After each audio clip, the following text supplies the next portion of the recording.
أعوذ بالله من الشيطان الرجيم.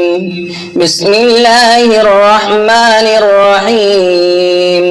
يا أيها الناس اعبدوا ربكم الذي خلقكم والذين من قبلكم لعلكم تتقون. الذي جعل لكم الأرض فراشا والسماء بناء وأنزل من السماء ماء فأخرج به من الثمرات رزقا لكم فلا تجعلوا لله أندادا وأنتم تعلمون. وإن كنتم في ريب مما نزلنا على عبدنا فأتوا بسورة من مثله وادعوا شهداءكم من دون الله إن كنتم صادقين. فإن لم تفعلوا ولن تفعلوا فاتقوا النار التي وقودها الناس والحجارة أعدت للكافرين. وبشر الذين آمنوا وعملوا الصالحات أن لهم جنات تجري من تحتها الأنهار كلما رزقوا منها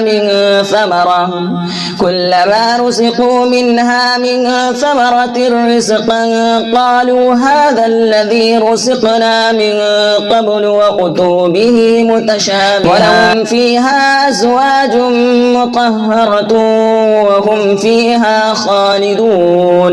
إن الله لا يستحيي أن يضرب مثلا ما بعوضة فما فوقها فأما الذين آمنوا فيعلمون أنه الحق من ربهم وأما الذين كفروا فيقولون ماذا أراد الله بهذا مثلا يضل به كثيرا ويهدي به كثيرا وما يضل به إلا الفاسقين الذين ينقضون عهد الله من بعد ميثاقه ويقطعون ما أمر الله به أن يوصل ويفسدون في الأرض أولئك هم الخاسرون. كيف تكفرون بالله وكنتم أمواتا فأحياكم ثم يميتكم ثم يحييكم ثم إليه ترجعون.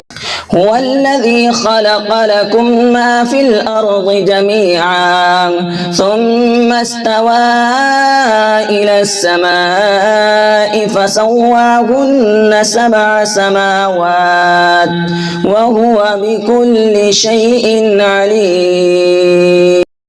नाज़रीन, इसमें कुरान करीम पढ़ाया जाता है, इसलिए इस चैनल को सब्सक्राइब कर लें और ज़्यादा से ज़्यादा शेयर करें, लाइक करें।